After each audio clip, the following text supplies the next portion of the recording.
네, 정말 아름다운 혼성 찬양이었습니다. 우리 네 분은 예배 끝나고 팀 이름을 정하셔야 될 것 같아요. 한 번만 들으면 너무 아쉬울 것 같고, 팀을 하나 만들면 너무 좋을 것 같습니다. 하나님께 영광 돌립니다. 오늘 말씀 제목이요. 오늘 하고자 하는 이야기가 여기 담겨 있습니다. 오늘 말씀의 제목은 모든 시작은 예배로부터입니다. 새해가 시작되었습니다. 올해 몇 년도죠? 저는 24년이라는 이 날짜가 아직도 생소해요. 옛날에 2000년대, 특별히 2002년만 해도 굉장히 미래적인 시간 개념이었는데, 이제는 10년 단위를 넘어서 이제 2010년이 넘어서 2020년이 넘어서 이제 2020년 중반을 향해 가고 있어요. 2024년. 정말 놀라운 일입니다. 그럼에도 불구하고 우리는 늘 새해를 맞이하죠. 오지 않을 것 같은 새해를 늘 우리는 맞이하고 있습니다. 그리고 새해를 시작할 때마다 우리는 연말 되면서 다짐을 하잖아요. 그 새해의 시작만큼은 어떻게 시작하겠다. 계획을, 물론 안 짜시는 분들도 있지만 계획을 하시는 분들이 훨씬 많이 있죠. 내 삶의 중심을 어디에 두어야 할지 많은 사람들이 고민하고 도움을 받기 원합니다. 그리고 결심을 하죠. 많은 사람들이 재물이나 건강, 그리고 성공, 행복을 중요한 가치로 두고 그리고 그 가운데 목표를 정하지만 과연 우리 그리스도인은 어디에 두어야 할까요? 우리 그리스도인은 삶의 가장 기초적인 기반적인 베이스를 어디에 두고 목표를 삼아야 할까요? 무엇이 우리를 진정 행복하게 만들어줄 수 있을까요? 예수 그리스도를 믿는 우리에게 있어 한 해를 가장 성공적으로 의미 있게 해줄 수 있는 가장 가치 있는 것은 단연코 예배입니다. 예배. 동의하시죠? 예배는 우리가 그리스도인이라는 정체성을 분명하게 해주는 가장 중요한 베이스입니다. 내가 힘들었던 한 해를 한번 돌아보시기 바라요. 어떤 때 가장 힘드셨어요? 그렇게 가장 힘들었던 해에 하나님을 제대로 예배드린 적이 있었나요? 어느 해보다도 정말 하나님을 기쁘시게 하는 많은 일들을 했던 적이 있었나요? 하나님과의 관계는 어떠했나요? 예배는 우리 삶의 깊은 부분에서 하나님과의 만남을 의미하는 것입니다. 우리 행복은 거기에 있어요. 우리는 하나님을 만날 때 기쁩니다. 목회자인 저도요, 목회할 때 가장 기쁜 것은 우리 성도님들이 반응해주고 칭찬해주고 격려해주고 기도해준다는 말에 가장 기쁘기도 하지만 정말 기쁜 건 뭐냐? 하나님이 저를 기뻐하신다라고 하는 그 마음이 전달되어졌을 때, 그것을 예배 중에 응답받았을 때에 가장 기뻐요. 이것은 그리스도인이 아니면 경험할 수 없는 놀라운 일입니다. 세상에 있는 많은 사람들은 가장 기뻤던 해가 어느 때라고 이야기할 수 있을까요? 행운이 나에게 찾아왔을 때, 예상치 못한 것을 얻게 되었을 때, 재물운이 터졌을 때, 복권에 당첨했을 때, 뜻하지 못한 자녀가 순산하거나 그런 일들이 있을 때, 세상 사람들은 도저히 저희를 이해할 수 없어요. 하지만 우리가 가장 열망하는 건 뭡니까? 하나님을 갈망하잖아요. 예수님을 통해 하나님 존재 자체를 원하잖아요. 그런 하나님의 살아계심을 조금이라도 경험하고 체험하기 원하는 게 우리의 모습이잖아요. 세상 사람들 그거 이해할 수 있습니까? 없어요. 왜? 성령님은 오직 예수 그리스도를 믿는 자에게만 임하시고 계시기 때문에 그 기쁨을 알려고 해도 결코 깨달을 수 없는 것입니다. 그것이 바로 예수 그리스도의 비밀이에요. 그래서 우리는 예수 그리스도를 더 많이 알아갈수록 하나님을 더 많이 알게 되고 하나님께 더 가까이 나아가게 되는 겁니다. 그 베이스가 뭐다? 예배다. 예배를 차치하고 어떤 봉사와 어떤 좋은 일, 착한 일을 한다고 해도 결코 우리는 하나님과 가까워질 수 없습니다. 하나님께서 출애굽할 때 이스라엘 백성을 부를 때 모세를 통하여 어떻게 부르셨어요? 내 백성이 나를 예배하기 위하여 부르셨다고 그러셨잖아요. 하나님은 우리를 하나님의 형상대로 모습대로 우리를 창조하시고 특별히 우리를 부르신 이유, 그 목적은 무엇입니까? 우리로 하나님을 아버지로 깨달아 알아 하나님께 예배드리게 하기 위해서. 우리는 예배를 통하지 않고는 우리 안에 있는 만나와 메추라기를 결코 얻을 수 없습니다. 우리에게 빵과 많은 돈이 부와 재물과 명예가 주어진다고 할지라도 우리 영의 양식인 하나님으로부터 오는 만나 메추라기를 예배를 통해서 공급받지 못하면 우리는 말라 죽게 되어 있습니다. 그러므로 오늘 설교 제목은 마땅합니다. 모든 시작은 예배로부터. 그러므로 우리는 예배를 반드시 성공해 내야 합니다. 이제 말씀으로 들어가 보면 세 가지로 나누려고 해요. 시간은 정해져 있기 때문에 시간 내에 한번 전해보겠습니다. 첫째는 영으로 예배드린다는 의미가 뭘까? 영으로. 우리가 이 말씀 너무나 잘 알잖아요. 하나님은 영이시니 예배하는 자가 영과 진리로 예배하지. 예전 말씀은 뭐예요? 신령과 진정이었죠.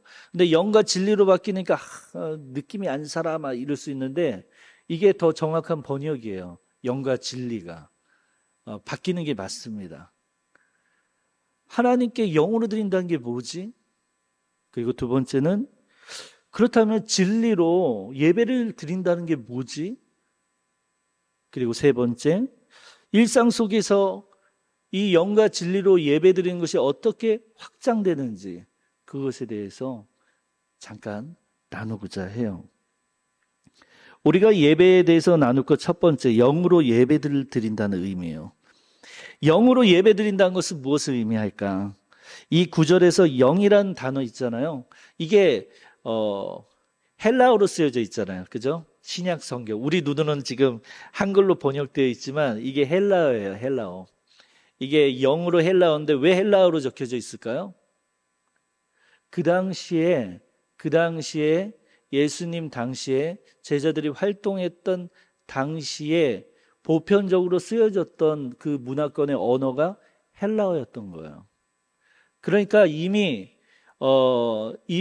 기독교가 예수님의 제자들이 이미 있기 전부터 사실 이 영이라는 단어는 헬라어 사람들, 그러니까 고대 그리스 사람들은 이 단어가 있긴 있었어요.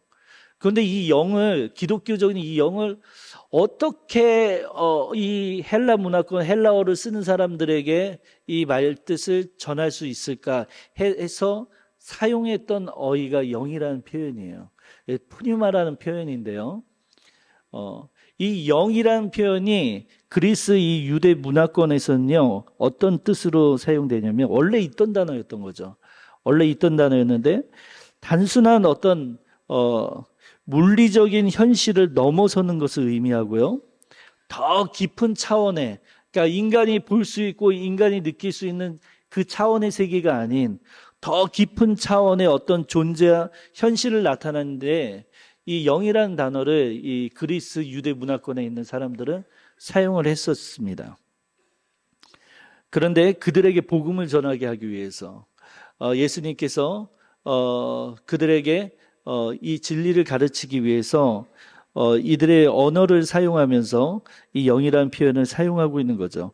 그렇다면 기독교적인 의미에서의 본래 영의 의미는 뭘까? 영은 보이지 않는 물리적 형태나 한정된 공간에 속박되지 않는 보이지 않는 존재, 곧 하나님을 의미해요. 영은 하나님을 의미합니다. 하나님은 보입니까? 보이지 않습니까? 하나님은 보이지 않아요. 그래서 오늘 말씀 시작할 때 어떻게 해야죠? 하나님은 영이신이라고 하잖아요. 하나님은 영이신이. 그러니까 당황할 필요가 없는 거예요. 누군가가 복음을 전하는데 하나님 내 눈앞에 보일 수 있게 해줘봐. 보여줘봐. 그럼 내가 믿을게. 그러면 뭐라고 얘기해야 돼요?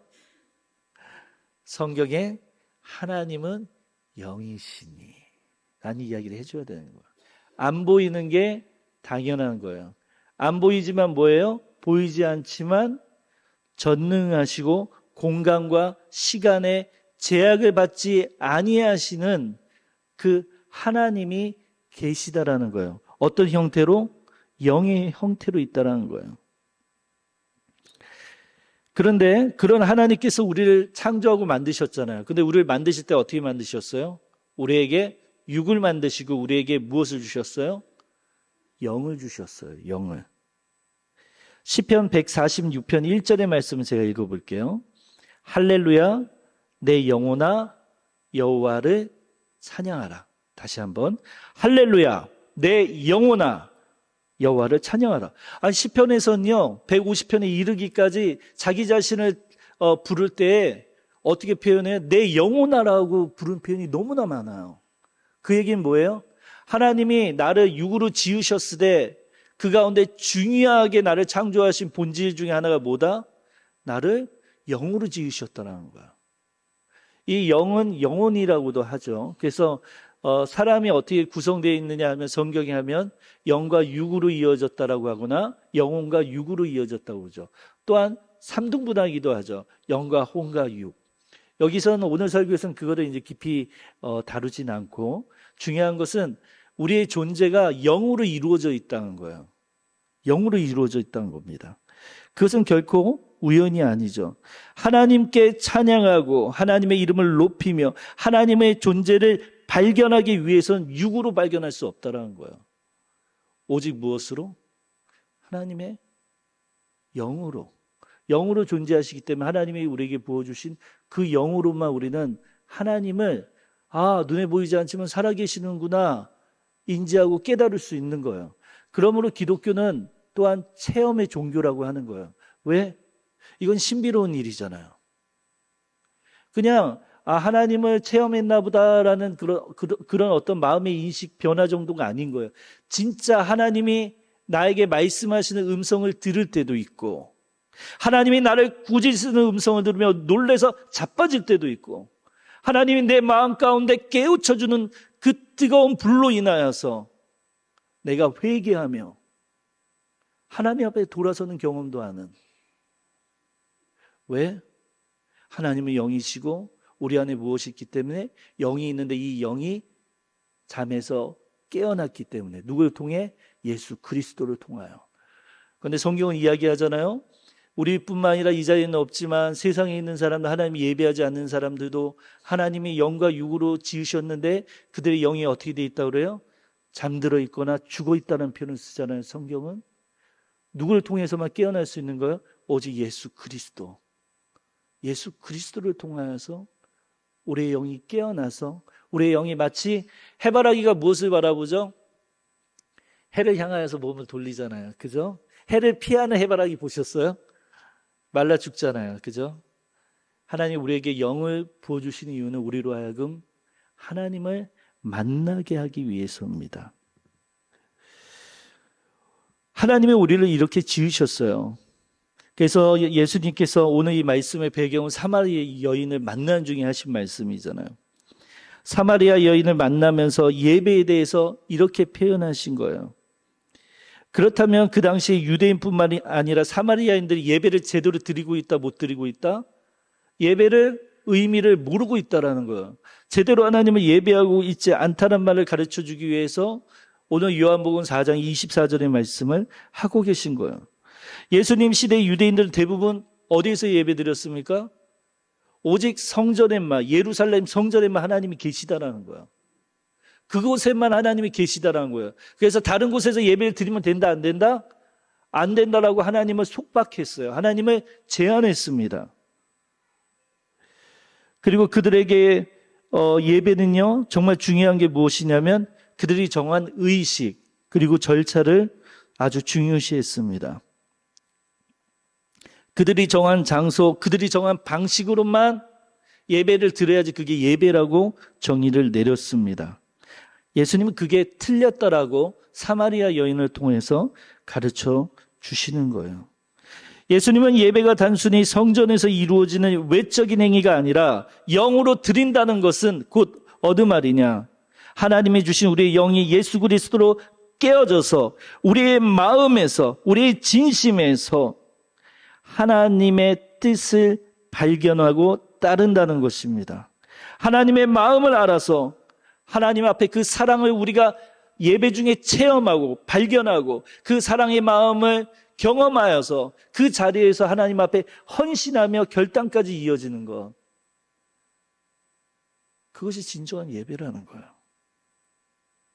내가 영으로 하나님을 예배하고 있습니까? 어떻게 알 수 있을까요? 예배를 통해서 내가 변화되고 있는가? 예배를 통해서 내가 하나님 앞에 회개와 하나님의 참 사랑을 깨달아 알아 예배의 순간순간마다 하나님 앞에 돌아서며 결단하며 나아가고 있는가? 그렇지 않다면 나는 내 영에 깨어서 내 영을 통하여 하나님과 하나님의 영과 만나는 그 체험을 하지 못하고 있다는 것입니다. 왜 못해? 그러려고 이 설교를 하는 게 아니에요. 할 수 있다라는 것을 전하기 위해서 이 말씀을 전하는 겁니다. 두 번째로 우리가 예배에 대해서 나눌 두 번째는 진리로 예배를 드리는 삶입니다. 예수님은 우리에게 하나님의 영뿐만 아니라 진리로도 예배를 드려야 된다고 했어요. 근데 이게 영보다도 이 진리가 또 헷갈릴 수 있는 거예요. 진리가 뭘까? 진리가 뭘까요? 진리가 너희를 자유롭게 하리라. 이 말씀을 아시죠? 근데 이 진리가 예수님을 믿지 않는 사람들에게도 표현되잖아요. 진리라는 말이. 진리는 보통 사실이나 어떤 중요한 깨달음을 얻었을 때 이 단어 진리라는 말을 떠올리죠. 하지만요, 성경에서 하나님께서 여기서 말씀하신 진리는 그런 의미보다도 훨씬 더 깊은 뜻을 가지고 있습니다. 여기서 진리는 하나님 자신이란 말은 뭐냐면 하나님의 성품을 의미하기도 해요. 하나님 자신과 그분의 말씀을 가리키는 거예요. 여기서 진리는 하나님 자신과 하나님의 말씀을 나타내는 거예요. 여기서 진리는. 또 다른 표현을 하면 예수님께서 이 땅에 오실 때 요한복음 1장에 로고스라고 하죠. 말씀으로 이 땅에 오셨다고 그랬잖아요. 말씀 자체가 예수님이시듯이. 그 예수님이 하신 말씀이 누구의 말씀이에요? 성부 하나님의 말씀을 전하신 거잖아요. 곧 이 말씀 자체가 하나님을 의미하는 거예요. 하나님의 본성을 의미하는, 성품을 의미하는 거예요. 진리는 곧 하나님 자신과 그 말씀입니다. 그러므로 이 진리는 결코 변하지 않으며 우리가 믿고 의지할 수 있는 확고한 예배를 드릴 때 기반이 되는 거예요. 그러므로 예배를 드릴 때 내가 마음대로 그냥 예배를 드리는 게 아니라는 거예요. 하나님 앞에 전심으로 마음을 다하여 우리의 영을 깨워서 성령님의 도움을 통하여서 하나님의 사랑과 하나님의 살아계심을 체험하며 그 가운데 하나님의 분명한 하나님의 그 마음을 예배 가운데 마음과 성품과 그 하나님의 뜻에 맞추어 하나님의 말씀에 맞추어서 예배를 드린다는 것입니다. 이 의미를 좀 더 쉽게 이해할 수 있도록 제가 계속 전하겠습니다. 우리가 예배할 때요, 우리의 생각과 마음이 하나님의 말씀에 기초해야 되는 것이 곧 예배라는 거예요. 예배의 형식에 대해서 성경에 쓰여진 거 보신 적 있어요? 시작할 때 반드시 기원의 말씀으로 시작하고 그 다음에 사도신경 넣고 그 다음에 주기도문 넣고 그 다음에 찬송가 한 장 부르고 그 다음에 설교 넣고 그 다음에 뭐 넣고 그 다음에 뭐 하고 설교 스타일은 어떻게 하고 찬양대는 어떤 스타일로 서야 되고 복장은 어떠해야 되고 성경에 있습니까? 없어요. 예배는 어느 시간에 드려야 되고 예배는 어느 날짜에 드리면 안 되고 어느 날짜에 드려야 되고 이런 게 있어요? 없어요. 성경은 오직 예수님을 통한 예배는 하나님의 말씀, 하나님 자신에 맞춰야 된다는 거예요.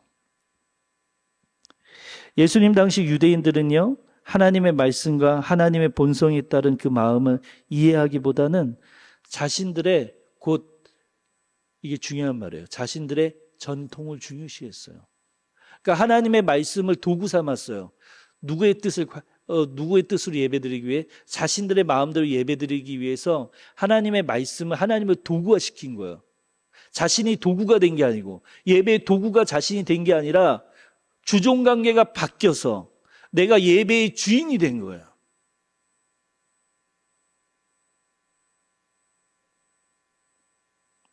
자신들의 전통과 절차 그리고 의식을 중요시했어요. 그걸 따르지 않으면 예배가 아니라는 거예요.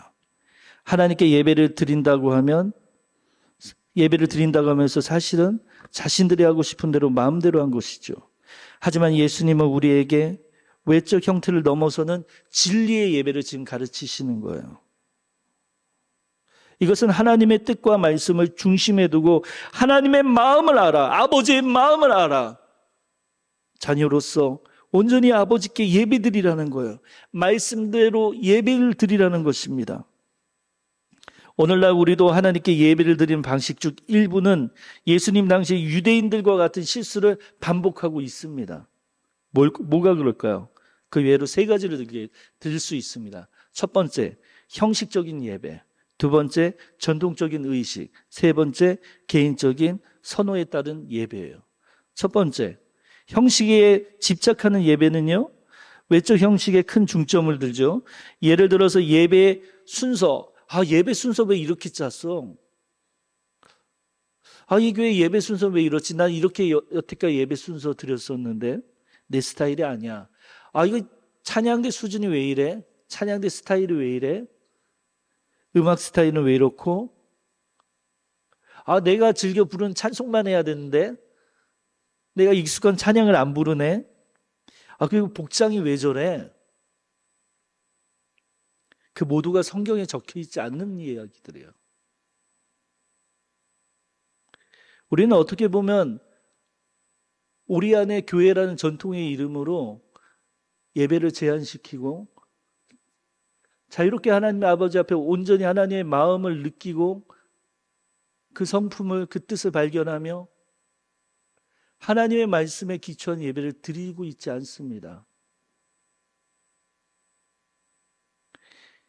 하나님의 말씀과 그 마음을 이러한 방식에 따르면 간과할 수 있다는 거.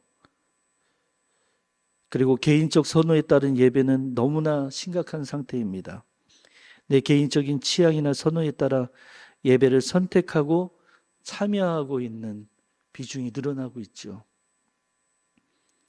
예를 들어 자신이 좋아하는 스타일의 찬양이나 자신이 좋아하는 스타일의 목사님, 심지어 교회 안의 목사님들도 내 기호에 맞춰서 내 스타일에 맞는 분이 말씀을 전할 때만 찾아서 예배에 참여하는 것, 이걸 이야기하는 거야.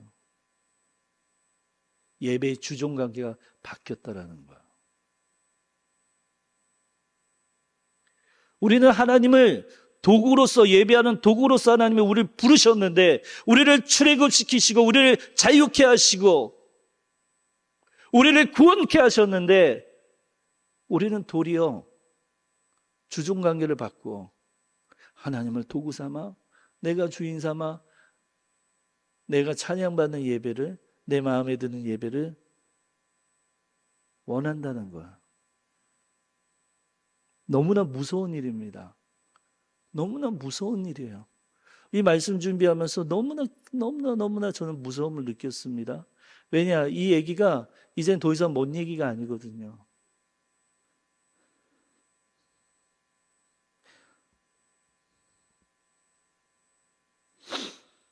예수님은 외적 형태를 넘어선 진리의 예배를 가르치신 거예요.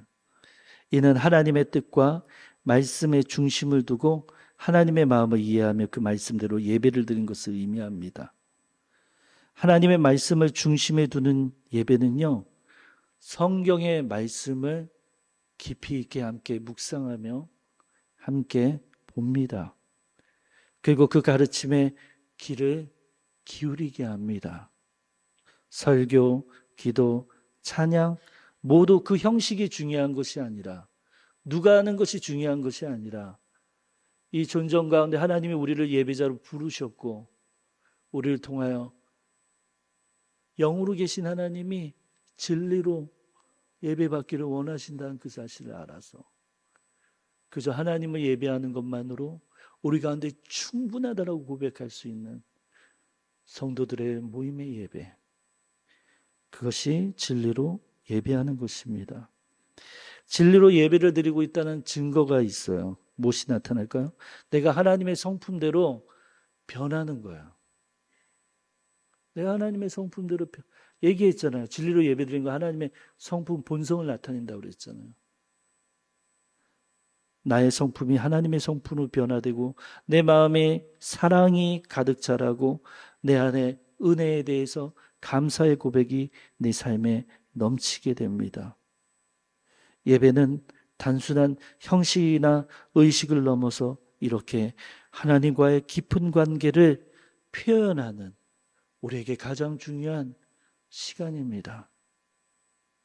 이러한 방식으로 예배를 드릴 때 우리는 하나님과 진정한 만남을 가질 수 있고 그 예배를 통해 하나님을 체험할 수 있으며 그리고 이 공적인 예배를 넘어서서 우리의 이 예배가 확장되어서 네 삶 전체가 예배가 되어질 수 있도록 하나님이 인도해 주시는 것입니다. 그래서 세 번째는요, 우리가 예배에 있어서 나눌 마지막은 일상 속에서의 예배입니다. 요한복음 4장 24절에서 예수님은 우리가 하나님을 영과 진리로 예배해야 한다고 말씀하셨지요. 이 구절은 교회라는 공간에서만의 예배의 형태를 넘어서 우리의 일상생활에서 우리의 삶에서 하나님을 예배하는 것으로 확장됩니다. 예수님 당시 유대 사회에서 예배는요, 성전에서 의식에만 초점을 맞췄죠. 그 병폐가 뭡니까? 그들의 유대인들의 지도자들이 권력자가 돼버렸잖아요. 결국에는 결국 하나님을 믿는 것을 종교화시키고 그 종교를 타락시켰습니다.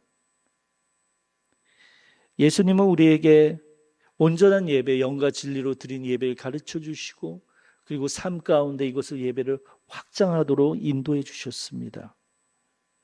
일상 속에서의 예배의 실천은 우리가 하나님과의 관계를 단순한 교회 안에서만 활동에 국한시키지 않는다는 거예요. 우리는 많이 보잖아요, 솔직히. 교회 안에서 집사와 권사와 여러 직분으로 활동하지만 목사 비롯해서 우리가 밖에 나가면 우리가 누군지 모르잖아요, 그 사람들은. 내가 집사인지, 내가 안수 집사인지, 내가 권사인지, 내가 장로인지 모르잖아요.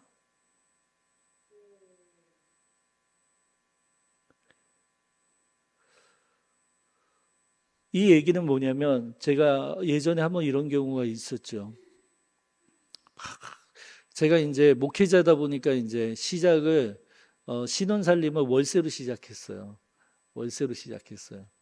아주 작은 아파트, 상동에 있는 아주 작은 아파트를 월세를 빌려서 생활했어요.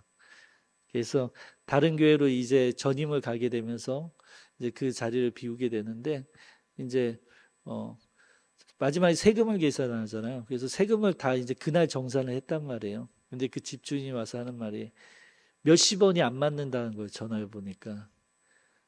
너무 황당하잖아요. 그죠? 몇십 원이. 그래서 그 자리에서 드리겠다고 했는데 안 맞는다고 하면서 부동산에 전화 걸어서 그거 가지고 싸우시더라고요. 그래서 아주 색다른 경험이었어요. 어떻게 이런 일이 있을 수 있을까? 근데 부부가 오셨거든요. 근데 이제 저도 목회자인 걸 밝히지 않았어요. 그 집에 살면서. 부드럽게 이야기했죠. 왜 부드럽게 얘기했을까요? 제가 보증금을 받아야 되니까. 보증금 500이 걸려 있었거든요. 그 500을 받아야지 이제 이사할 때 쓰니까. 잘 구슬려 봐야겠다. 이렇게 했는데 의외의 말이 나왔던 거예요. 이번에 부동사고도 막 싸우더니 이제 제가 부드럽게 얘기하니까 저하고 얘기가 통한다고 생각했는지 사실은 이제 교회 안수집사라고 본인이. 그리고 제 아내는 지금 옆에 교회 권사인데 지금 교회 봉사 가야 되는데 지금 저렇게 서서 기다리고 있는 거라고 지금. 아이고. 머리가 띵 한 대 맞은 것 같았어요. 모두가 그런다는 건 아니에요. 한 가지 예입니다.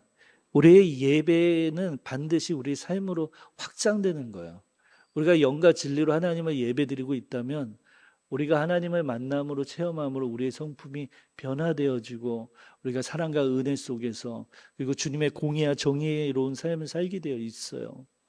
그렇지 않은 삶을 드리고 있다는 건 뭡니까? 내가 현재 그 예배를 실패하고 있다는 거예요. 그 예배 속에서 하나님을 체험하고 경험하고 있지 않다는 거예요. 또 다른 말로는 내가 잠들어 있다는 거예요. 기대하고 있지 않다라는 거예요. 예배를. 아주 시원스럽게 아픔하시네요. 사랑하는 성도 여러분, 우리에게 기회가 왔어요. 다시 한번. 정말 큰 은혜죠. 원로 목사님이 선물로 주신 것 같아요. 그죠? 연말 부흥회였는데 이제는 신년 부흥회가 됐어요. 더 큰 은혜라고 생각해요. 원로 목사님이 정말 은혜로운 목회를 너무 잘하셨고 우리 성도님들 통해서 제가 익히 너무나 많이 들었습니다. 근데 마지막까지도 이렇게 좋은 기회를 주시고 가셨어요. 이거 보통 부흥회 아니에요.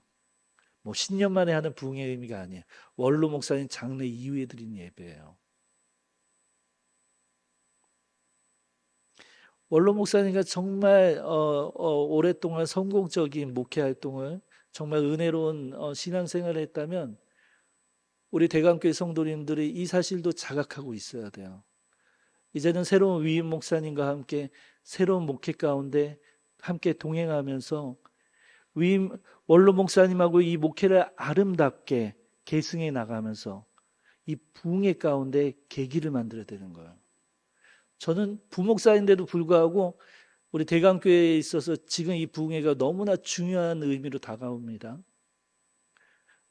중요한 변곡점에 있다라고 생각을 해요. 변곡점 아시죠? 변곡점 아시죠? 어떤 극적인 변화가 오는 타이밍이 있는 거예요. 타이밍이. 급락하거나 수직으로 상승하거나. 저는 우리 대강교회가 수직으로 상승할 줄 믿습니다.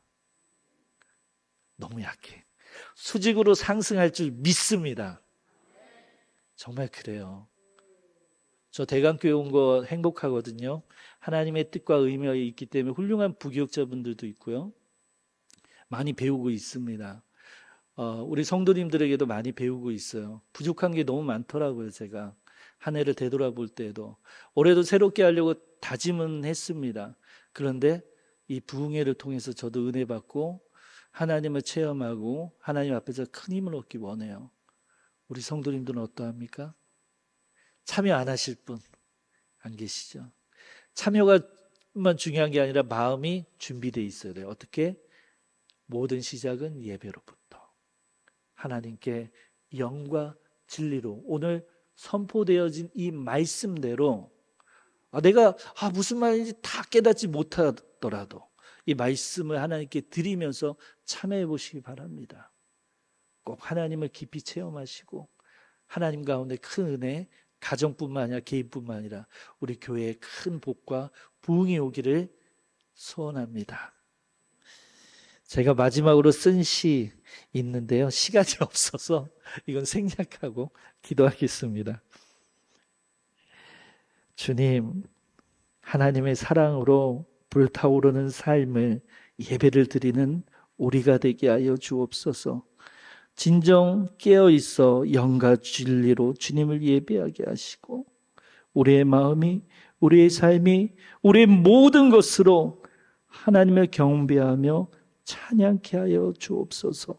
매일의 순간들이 의미 없고 건조한 삶이 아니라 주님의 뜻을 따름으로 기쁨과 감동의 여정이 되게 하여 주시고 하나님의 성품대로 변화되는 우리의 삶이 되게 하여 주시며 예수님의 그 십자가의 사랑으로 성령님을 통해 하나님의 사역을 하는데 우리의 마음이 불타오르게 하여 주시옵소서.